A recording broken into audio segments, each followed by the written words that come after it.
ગુજરાતીઓની ફેવરેટ ખાટી મીઠી દાળ ઢોકળી બનાવવા માટે સૌથી પહેલાં આપણે લોટ બાંધી લેવાનો છે. તો પાણી, હળદર, ધાણા જીરું, મરચું, સ્વાદ પ્રમાણે નિમક, તેલ અને પછી 1 વાટકો ઝીણો લોટ, 1 વાટકો ચણાનો લોટ બધું નાખી અને આપણે સરસ મજાનો લોટ બાંધી લેવાનો છે. લોટ બંધાઈ જાય પછી એને આપણે મસ્ત રીતના રોટલી વણી અને એને ધીમા તાપે શેકી લેવાનું છે, જેથી કરી અને એ કાચી ન લાગે. પછી આપણે એને નાના નાના ટુકડા કરી નાખવાના છે, જેવી રીતના બાળકોને ગમતા હોય એ રીતના.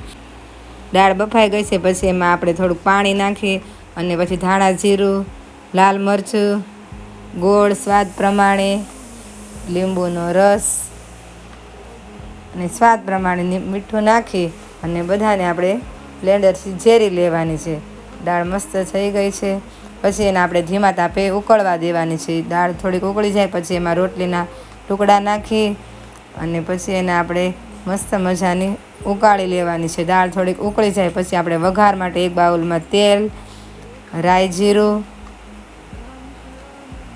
વઘાણી ગરમ મસાલો, લીમડો અને સૂકા મરચાં નાખી અને આપણે સરસ મજાનો વઘાર કરી લેવાના છે. તો ગુજરાતીઓની ખાટી મીઠી દાળ ઢોકળી બનીને થઈ ગઈ છે તૈયાર. તો ચાલો બધાય જમવા.